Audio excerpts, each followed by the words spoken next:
ఎలా జరుగును అంటే ఇది నీకు నాకు అసాధ్యం, కానీ ఆయనకు అసాధ్యమైంది లేదు. ఆయనకు చేతకాంది లేదు. ఆయన పరిస్థితుల్ని ఎలాగైనా మార్చగలడు. రాజుల్ని అధముల్ని చేయగలడు, అధముల్ని రాజుల్ని చేయగలడు.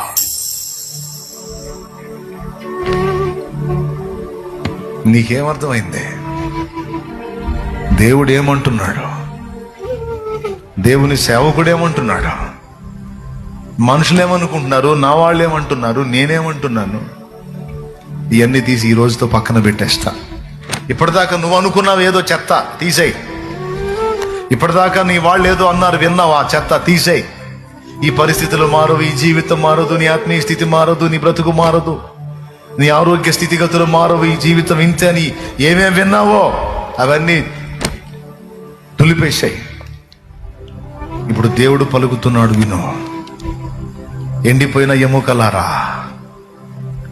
నేను మిమ్మను క్రమపరుస్తాను, మీ మీద మాంసము పొదుగుతాను, నరములు అల్లుతాను, చర్మము కప్పుతాను, నా ఆత్మను మీ మీదికి పంపి మిమ్మల్ని మరలా బతికిస్తాను.